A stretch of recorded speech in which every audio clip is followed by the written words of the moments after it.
Nous allons passer maintenant au dernier exposé cet après-midi par le professeur Michel Goldman de l'USD, professeur d'immunologie, et qui est aussi aujourd'hui le patron de Innovative Medicine Initiative, qui est en fait justement une structure développée par la Commission européenne en partenariat avec les firmes privées pharmaceutiques dans le but précisément de développer de nouvelles drogues et de réfléchir précisément à des promotions de ces recherches.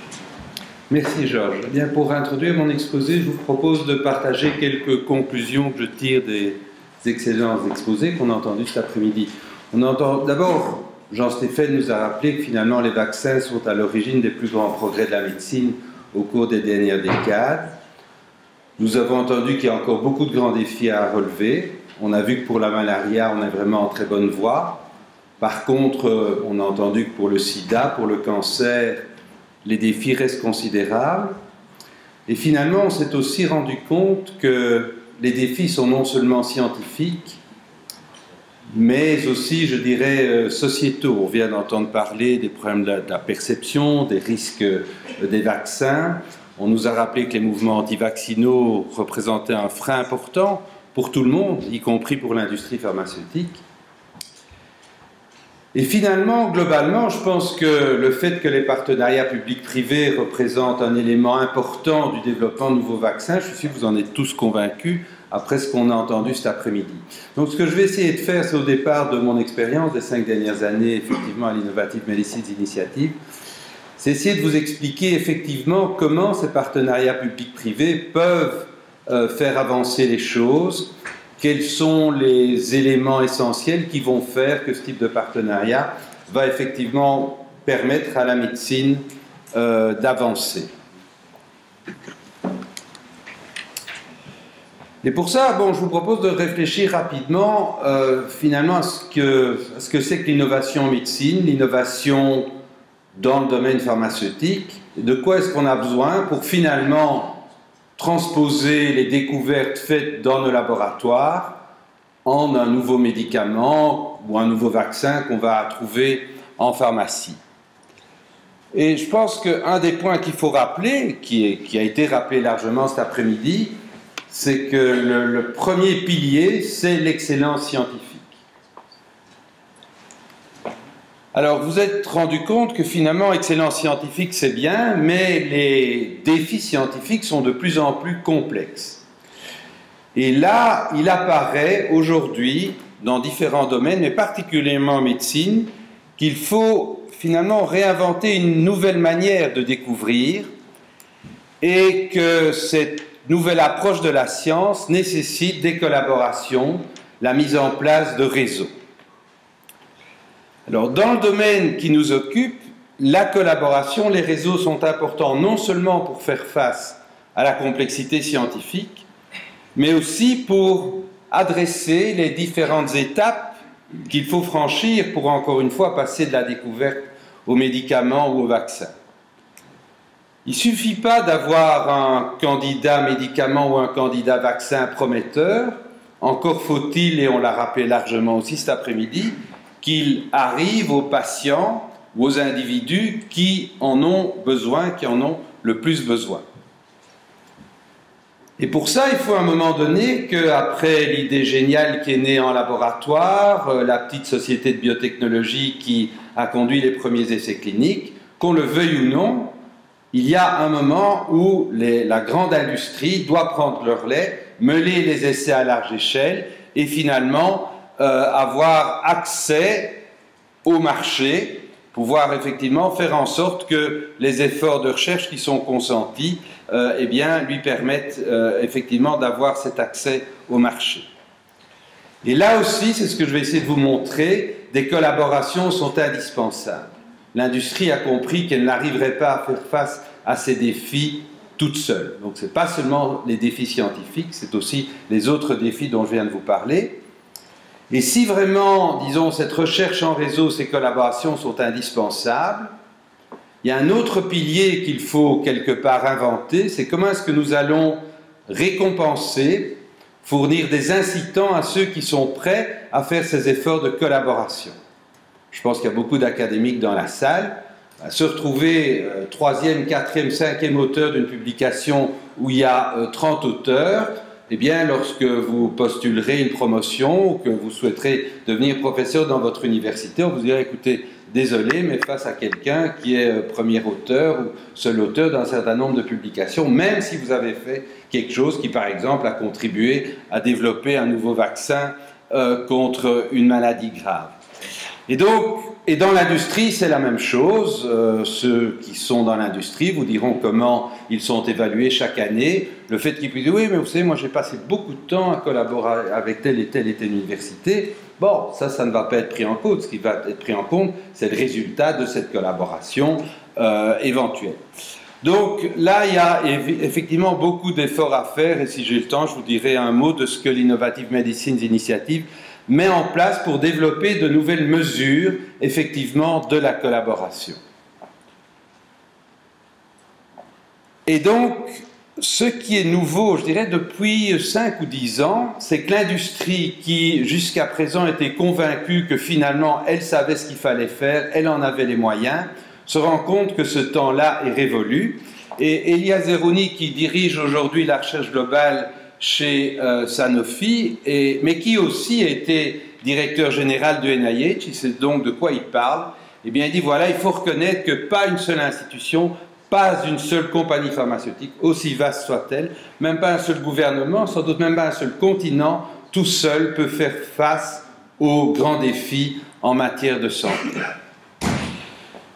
Et donc l'Europe, dans ce contexte, a mis en place ce partenariat qui, sur la période qui ira de 2008 à 2024, aura représenté un budget de plus de 5 milliards d'euros, a mis en place ce partenariat entre les grands ensembles pharmaceutiques réunis sous cette fédération, l'acronyme est EFPIA, et la Commission européenne. Vous voyez que c'est un partenariat égal. Et ce que je vais essayer de vous expliquer, c'est effectivement ce qui a été fait, ce qui est en train d'être fait avec ce budget considérable, et de façon générale, mais surtout dans le domaine des vaccins. Et donc, les concepts clés qui sous-tendent les projets que nous finançons, c'est d'abord de se focaliser sur les vrais besoins en matière de santé publique, d'aligner effectivement l'attente de nos sociétés avec effectivement l'intérêt des industriels. Un autre point essentiel, et ceci est aussi quelque chose de tout à fait neuf dans ce domaine, c'est que toutes ces compagnies pharmaceutiques dont vous connaissez bien les noms, qui sont en compétition très dure sur le marché, se rendent compte qu'elles ont intérêt pour certaines questions, notamment celles que j'ai déjà évoquées, à collaborer. Les économistes américains appellent ça la co-competition. Donc on peut être en compétition et en même temps avoir intérêt à collaborer sur certaines questions fondamentales. Et le troisième aspect qu'on va retrouver dans l'IMI, c'est l'importance du partage des données, de créer des bases de données qui effectivement intègrent les résultats qui ont été rassemblés dans différents environnements, et aussi de faire en sorte que lorsque les pouvoirs publics financent des efforts de recherche, ça bénéficie non seulement à ceux qui conduisent la recherche, mais aussi à la communauté scientifique au sens large. Donc ça, c'est la dissémination des résultats. Donc en pratique, nous avons engagé déjà 2 milliards d'euros dans près de 60 projets qui engagent, à l'heure où nous parlons, plus de 6000 chercheurs qui sont dans les universités, mais aussi dans l'industrie, parfois dans les agences de régulation.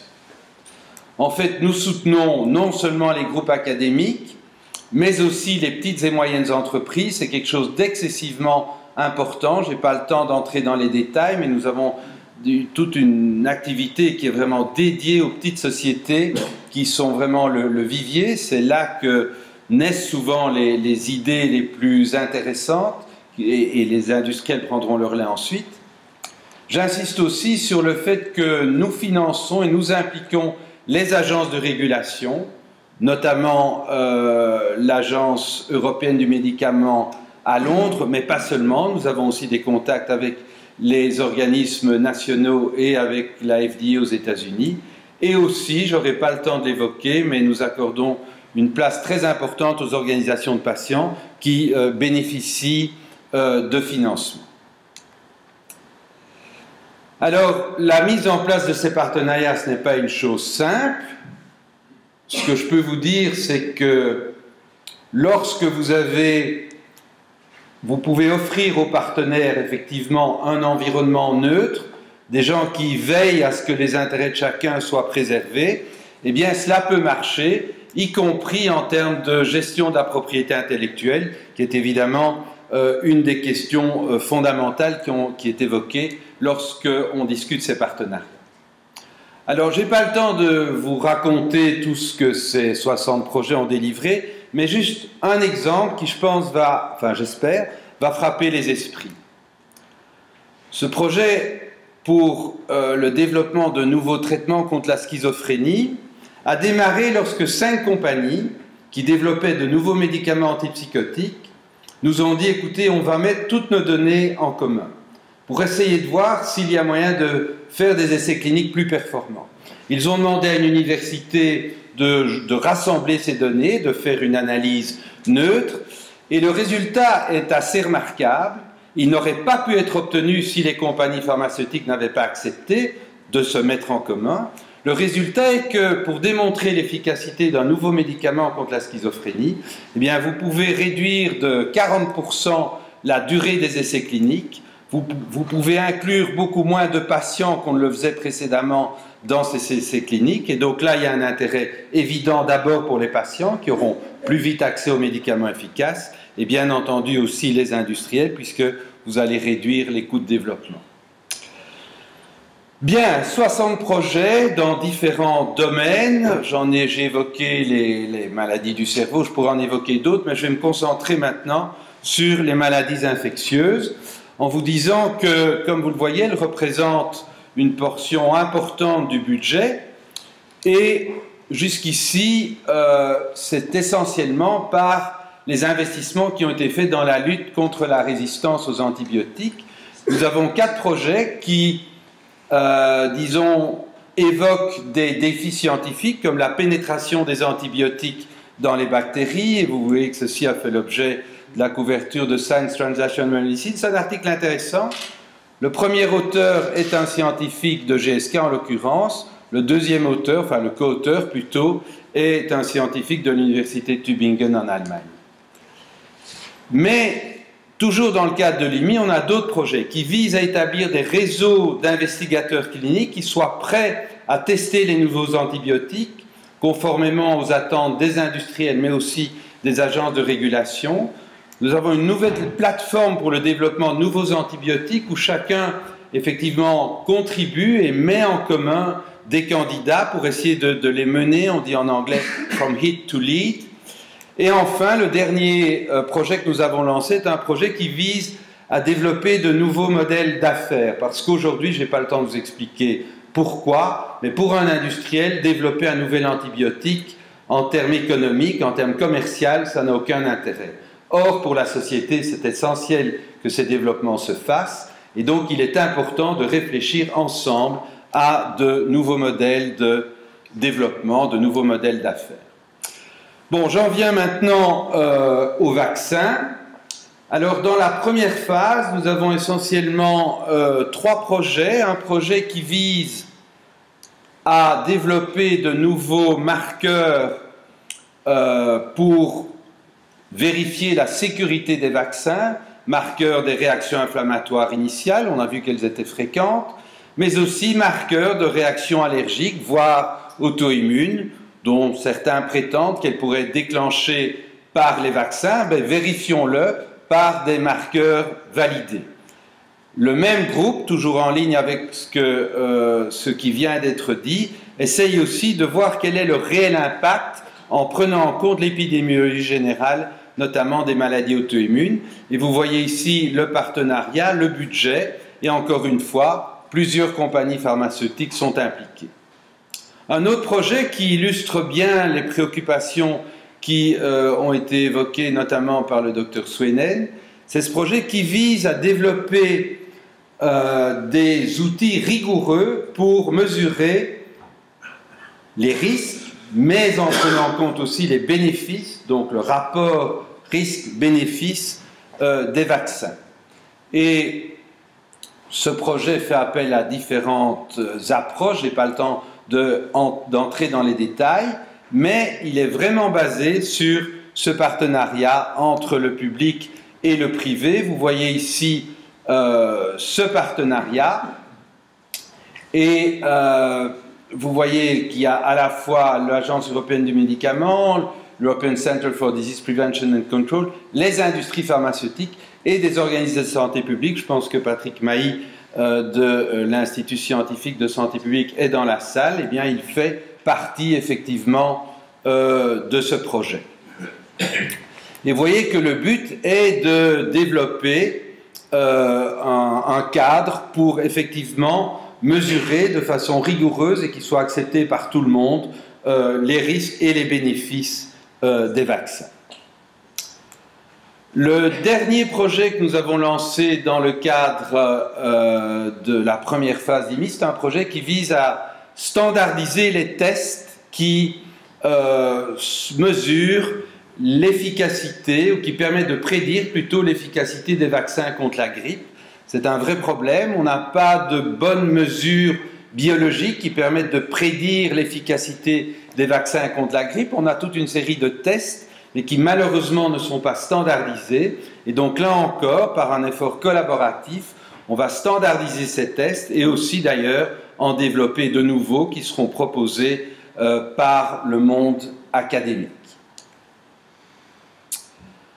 Alors, qu'est-ce qui arrive? Eh bien, nous allons lancer, en fait, très bientôt, au mois de décembre, le deuxième appel à projet dans le cadre de la seconde phase.